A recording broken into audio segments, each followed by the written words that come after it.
In this video, pag-uusapan natin ang S&P 500 for 2026 and why I still remain bullish in this market. Let's go!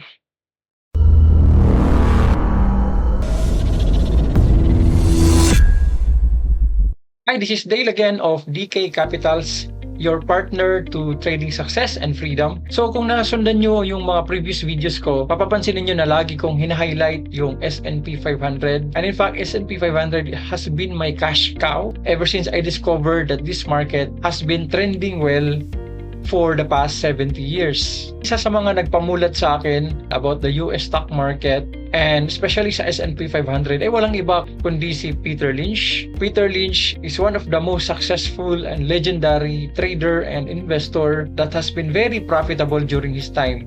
And you might want to read his book, The One Up on Wall Street. I really recommend this book, especially if you're a beginner in investing and trading.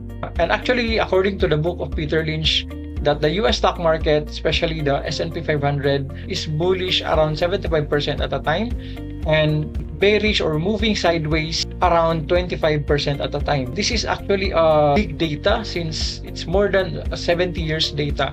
And actually, if you're going to take a look at the history or statistical data of the US stock market for the past 100 years, it has been a secular bullish market. So ito yung isa sa mga advantage na nakita ko talaga why I'm focusing on trading and investing or nagbobodega ako ng S&P 500 ever since nung after ng COVID pandemic. Nung last December of 2024, I really made an ample of money with my position trades ng S&P 500 and other major stock indices as well, like the DAX or the German stock index. Here's the result of my trades last 2024. So this is actually one of my trading accounts. Actually, I have 4 trading accounts, and this actually contributed to my total portfolio in the broker that I am using. So actually yung 4 na account ko ay nag-qualify for seed funding. So ito rin yung isa sa mga gusto kong encourage, lalo na sa mga small traders, that you don't really need to worry if you have a small capital kasi may mga brokers na willing mag-fund sa inyo ng malaking puhunan. As long as you are qualified or you met their criteria of profitability, consistency, and lalo na yung tinatawag na risk management. Yung profitability ko last few years is naging contributing factor siya why I was qualified, or for all my 4 accounts were qualified for the seed funding. Madali lang naman yung qualification. It's just, you'll just have to meet at least 50 yung score. Yung tawag natin dyan ay edge score. Kung makikita nyo, my score is more than 70. So, kasi may mga level kasi yan na pag na-hit mo siya, you will be qualified to a certain amount. So, like in my case, I qualified for at least 20,000 amount of seed funding or prop fund ang tawag natin dyan sa iba. So, going back, so there are 3 major reasons why I remain bullish with the S&P 500 or the overall US stock market for the 2026. The first reason why I am bullish is just because the market is really actually bullish. Yun yung lagi kong sinasabi, that you need to align your bias kung ano yung actual na nangyayari sa market. You don't need to contradict the market. So meaning, as far as technical analysis is concerned, and from the technical standpoint, makikita natin na yung US stock market, ang S&P 500 is really on a bull market. So for me, my basis of a bull market is just very simple. At least the 3 moving averages, the 20, the 50, and the 200 are aligning. So ang ibig ko sabihin ng aligning is that these 3 should be in proper arrangement. Yung EMA 20 ay dapat nasa taas ng 50, and then yung dalawa nasa taas ng 200. And the 3 should be inclining, or meaning nagsislope up sila. Based on the structure, makikita natin na napaka-healthy ang uptrend ng S&P 500 since the bull market started on the last quarter of 2022. So alam naman natin, from 2023 nag-start ang bull market, and then the whole year of 2024, and then right now we are already at the last month of 2025. So kaya makikita natin the market is really healthily trending. So ngayon, kailangan nating mag-focus kung ano yung current market condition. So my second reason bakit I'm still bullish in 2026 is based on statistics. So nabanggit ko na to sa previous na video ko na bear markets happen on an average once in every 6 years. That's based on the data, no, at least 70 years data. Now, if you're going to take a look at it, meron na tayong 3 bear markets sa S&P 500 in the past 10 years. So the 3 bear markets na nangyari was on 2018. So ito yung US versus China trade war, and noong 2020 obviously COVID pandemic, so nag-drop yung market ng at least 30%. And then yung pinaka-recent is yung 2022 Fed-induced bear market dahil sa hyperinflation and abrupt na nagtaas yung Fed ng interest rate.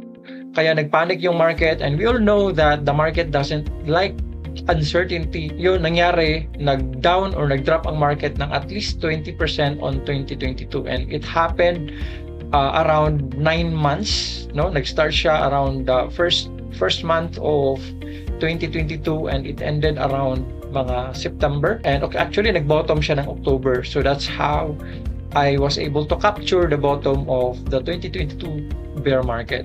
So kung iisipin natin, already have 3 bear markets in the past 10 years. And just recently, no, nung April, nag-bottom yung market crash. So that was the trade war once again between US and several countries because of the tariff sanctions of Donald Trump, and especially with China. And we all know that itong US and China ay mga superpower to when it comes to economy. And when these two countries clash, nayayanig po talaga ang mundo ng stock market. So true enough, nag-down or nag-drop ang market ng around 19% on almost at its bear market territory, but it didn't happen. Ang nangyari is aggressively nag-bounce back siya.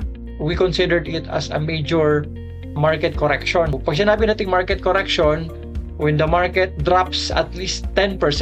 So yun yung kina-classify natin as market correction. Yun nga, nangyari dito is nagkaroon tayo ng isang major correction, and then we had 3 bear markets. That's why it's really unlikely, no? Hindi naman siya 100% sure, but it's unlikely to have another bear market this next year, this 2026, and another market correction. But I'm not saying it's impossible, but statistically speaking, it is less likely, at least next year or in the next 2 to 3 years. So my last reason why I'm still bullish with the S&P 500 has something to do with the Federal Reserve decisions. Okay, so actually recently nagkaroon ng predictions across the board ng market na magkakaroon ng recession. Actually last 2023 pa to, sinasabi nila na magkakaroon ng recession, and it carried forward in 2024, 2025 and 2026. And then nagkaroon ng inflation, and actually for now, no, hindi pa talaga totally bumaba yung inflation rate ng US.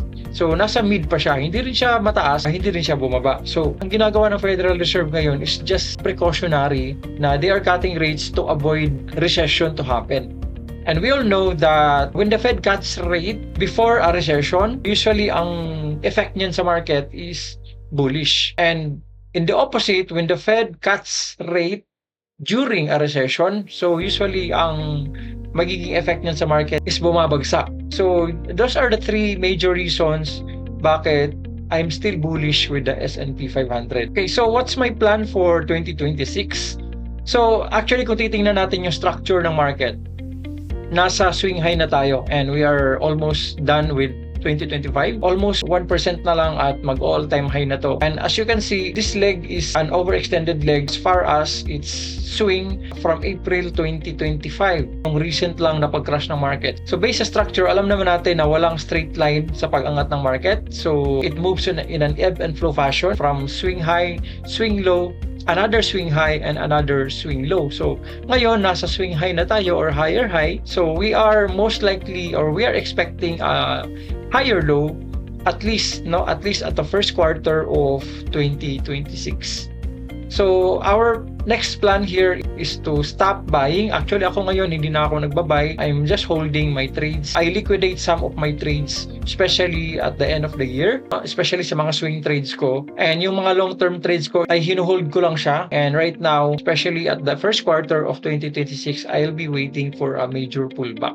Okay, so much for the S&P 500. I highly invite you to join me in my community. Meron tayong Facebook community, so you can also, trade with me with the S&P 500, lalo na sa pagbubodega kasi, napakaganda talaga yung data ng S&P 500, especially that the index has just undergone another rebalancing. So pag sinabi nating rebalancing, nag-boot out na naman siya ng mga underperforming companies and meron na naman siyang pinasok na mga bagong performers. So itong index na to is nagro-rotate lang siya. So kapag merong mga hindi na nagpe-perform, natatanggal lang siya tapos napapalitan na naman ng bago. So kung titingnan mo logically, hindi talaga siya totally bumabagsak kasi in the first place, the companies that are inside the index are the leaders, the highest of the market shares in their respective industries. So I highly invite you, please join me in this community.